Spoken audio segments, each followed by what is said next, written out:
If I were Liz Truss, so Britain's shortest-serving Prime Minister, I'd want to put my feet up and stay well away from the public view. There are other things to do in life. However, it's being reported that Truss may consider another crack at the top job.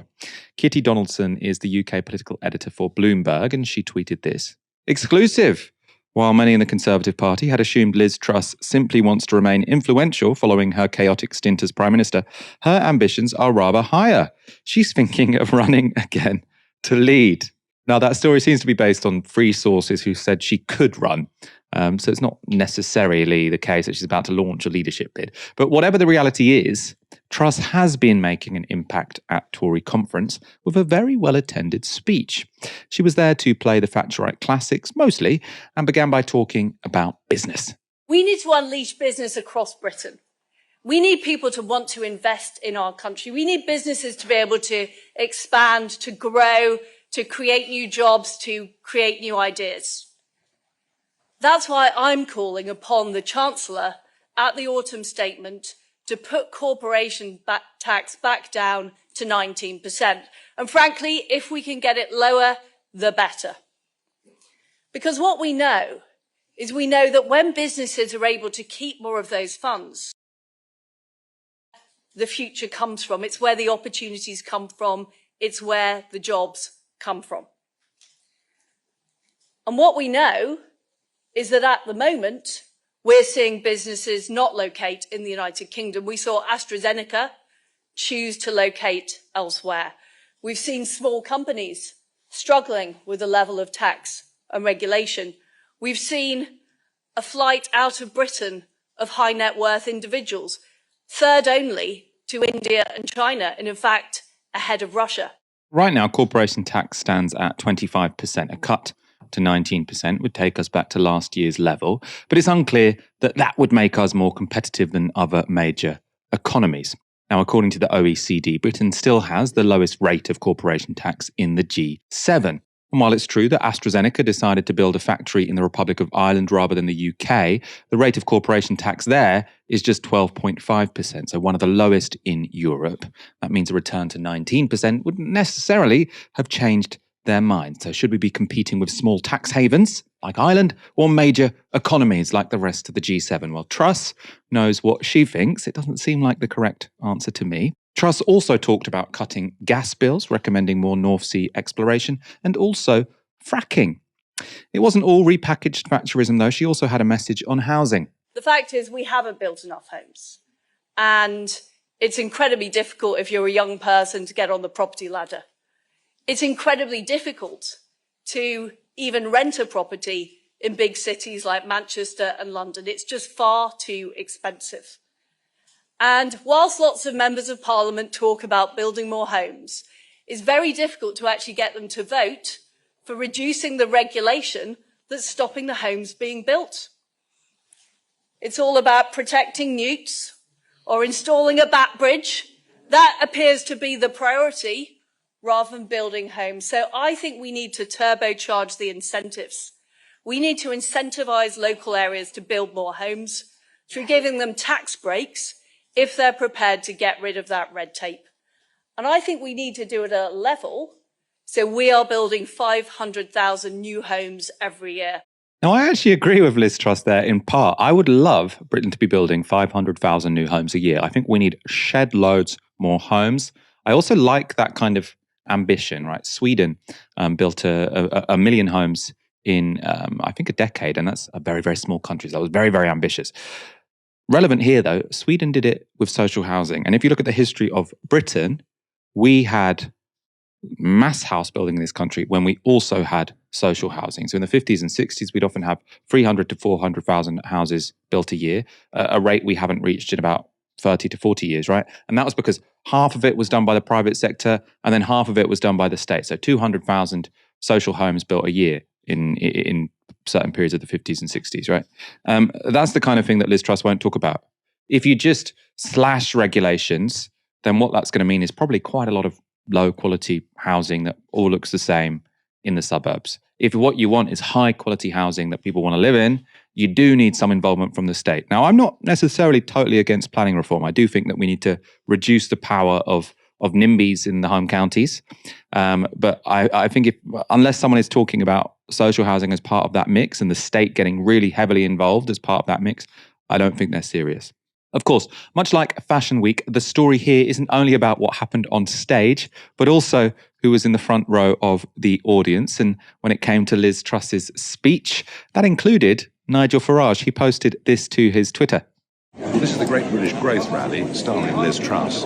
They will not get everybody into the room. There is a genuine buzz here.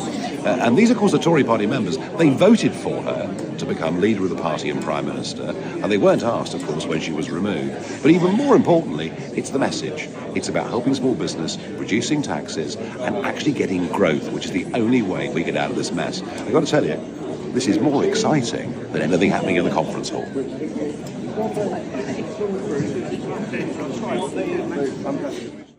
Also in the front row for Truss's speech was former Home Secretary Priti Patel.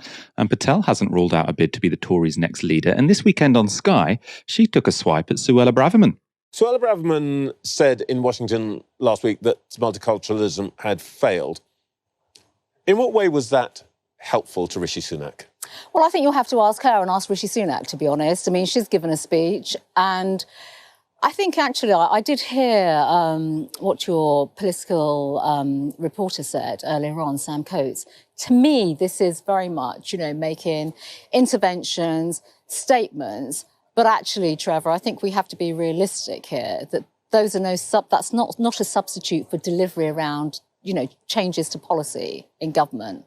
Now, I don't know what the intention was around that. It might just be to get attention, to have the dividing lines that, your previous commentators were mentioning as we go into a run-up to a general election. Now, I can understand that. I can absolutely understand that.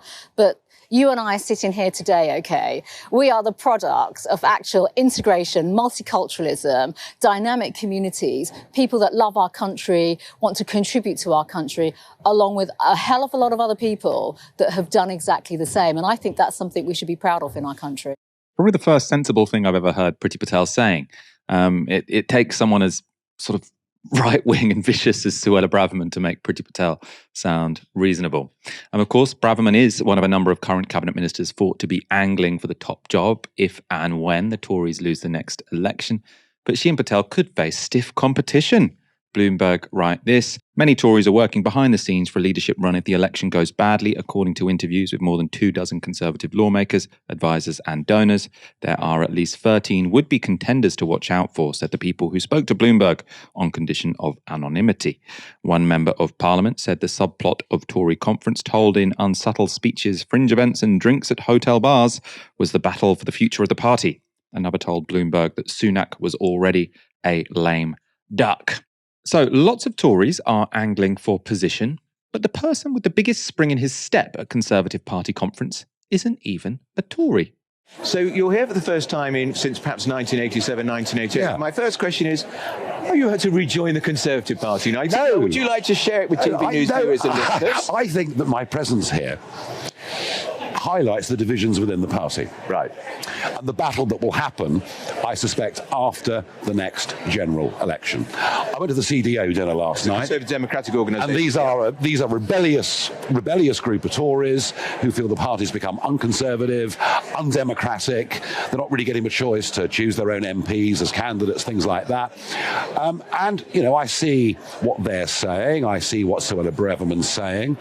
And I do see, in some parts of the Conservative Party, things that I've campaigned on for 10 or 15 years now becoming mainstream. Mainstream in a wing of the party, but not in the party as a whole. And frankly, I mean, let's face it. After 13 years, this is not a Conservative Party. It's a Social Democrat Party. It's high tax, big state, high spend, open door immigration on the most extraordinary historic scale. And if they're not going to rediscover some sense of being a national party that believes in its people, they'll be out of office for 10 or 15 years. And it's interesting, at the Conservative dinner last night you were at, you were referred to by Dame Priti Patel, who was making, if ever I've heard, a leadership campaign speech. Yeah. And even though there's no vacancy currently, you stood up. The applause for you was deafening. The Tory party faithful still see you as their lost leader. They do. It's a really funny one. Andrew, I never shifted. My political opinions never went right or left. I didn't change from 1990. It's the party that's changed radically over these last 3 decades.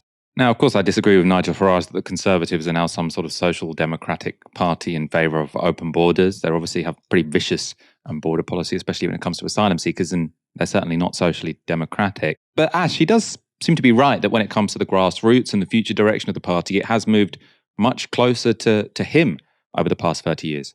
Absolutely. And look, this is the thing that Nigel Farage was able to understand and to capitalise on, which is after the financial crisis, this idea of having an effectively neoliberal party, a very Thatcherite party, was going to have a time limit on it. Now, it wasn't a time limit that expressed itself at the 2010 election, but in the 2015 election, David Cameron was forced into putting an in-out referendum on the Conservative Party manifesto in order to assuage his rowdier backbenchers.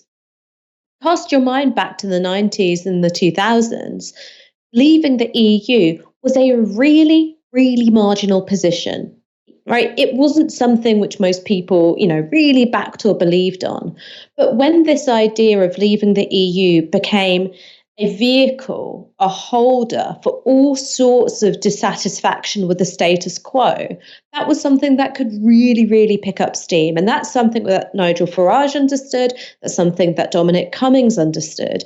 And it's something which made the Conservative Party, the party of the establishment, the party of capital, able to reinvent itself as a party of insurgency. And so I think when you're at this point in time, where what you've had is a kind of restoration of, Cameronism, right? Even though Rishi Sunak was a Brexiteer, you've got Jeremy Hunt installed as Chancellor of the Exchequer. You've got real anxiety about the size of the national debt. You've got real anxieties about levels of taxation. That's putting you a lot more towards David Cameron than you are with some of the more redistributive instincts of Boris Johnson. You've got a space opening up because that kind of managerial technocracy doesn't have a massive social base out in the electorate anymore. And it certainly doesn't have a massive social base amongst the Conservative Party grassroots. And if there's one thing that Nigel Farage is, he's a very adept reader of that mood. And in terms of what that means for those of us who are on the left, I think we've got to ask ourselves a question. And that question is, what are the right going to do next? Because I think there are a lot of people who perhaps watch this show, who, perhaps read The Guardian, who feel a little bit of a sense of relief that Keir Starmer is pretty likely to form the next government after the next general election. But as we've discussed, Michael, if that Labour government doesn't address some of those deep structural endemic issues within the economy. We're talking about runaway inequality, crumbling infrastructure, rising precarity amongst the workforce, a decline in the availability of housing. That sense of dissatisfaction with the status quo isn't going to go away. And you've got to ask yourself, how are the right going to capitalise on it? Because they're already strategizing it. Nigel Farage, flashing a bit of ankle at the Conservative Party membership at Tory Party conference, that's just step one in his plan to capitalise on that dissatisfaction. So we've got to work out how and think about how our political strategies, how media strategies can offer some real answers, can tell the truth and not just sort of fall back into xenophobia, comforting nationalistic myths in order to, appease people's need for meaning and purpose when the government is rudderless and the market has failed to deliver rising living standards.